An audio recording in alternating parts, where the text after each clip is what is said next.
প্ৰায় এমাহমান নেৰানেপেৰা বৰষুণৰ পাছত আজি ফাইনেলি ৰ'দ চেঙা ওলাইছে আৰু আমি গোটেই কাপোৰবোৰ বাহিৰলৈ উলিয়াই দিছোঁ, যিহেতু এইকেইদিন বৰষুণত কাপোৰবোৰ শুকোৱা নাছিলে।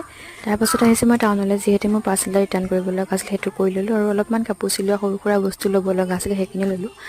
প্ৰায় 2 ঘণ্টামান পাছত মই ঘৰলৈ আহিলোঁ আৰু টাউনৰ পৰা লৈ আহিছিলোঁ প্লাম, তাই 2টা খাই ল'লোঁ আৰু ঘৰৰ পৰাই দেখিছোঁ কাৰেণ্ট নাই, কেতিয়াবাই গ'লেনো, সেইকাৰণে ভাবিলোঁ অকণমান ৰাস্তাতে বহোঁগৈ, যিহেতু আমাৰ ৰাস্তাটো অকণমান ঠাণ্ডা হৈ থাকে, কাৰণ গছ গছনিবোৰ আছে। তেনেকৈ বহুত সময় বহি থকাৰ পাছত ফাইনেলি সন্ধিয়া লগা কাৰেণ্টটো আহিলে আৰু এইফালে মই সন্ধিয়াৰ চাহকাপ খাবলৈ লৈছোঁ। চিংৰা আৰু মিঠৈ আছিলে আৰু লগতে চাদৰ এখন দহি বাতিবলৈ উলিয়াই লৈছোঁ। আজি ভাবিছোঁ দহিটো অকণমান বেলেগকৈ বাটো, মানে মণি লগাই।